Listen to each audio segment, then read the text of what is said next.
జై దుర్గా జై జై దుర్గా ఓం శక్తి. ఈరోజు పూజ చేయించుకున్న భక్తులు కర్రి వీర్రాఘవరెడ్డి గారు వారి భార్య జ్యోతరిణ లక్ష్మీ దంపతులు పూజ చేయించుకున్నారు. వారి కుటుంబాన్ని ఆ జగన్మాత లక్ష్మీనారాయణలు ఆరోగ్యానికి కాచి కాపాడిని కోరి ప్రార్థిస్తున్నాం. జై దుర్గా జై జై దుర్గా ఓం శక్తి. ఓం శ్రీ ఆదిపరాశక్తికి అఖిలాండ కోటి బ్రహ్మాండ నాయకి ఓం శక్తి. ఈరోజు అమ్మవారికి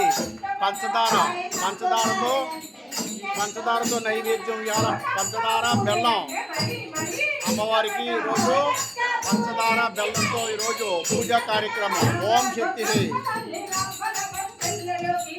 ఓం శ్రీ ఆదిపరాశక్తికి అఖిలాండ కోటి బ్రహ్మాండ నాయకి ఓం శ్రీ పరాశక్తికి ఓం శక్తి.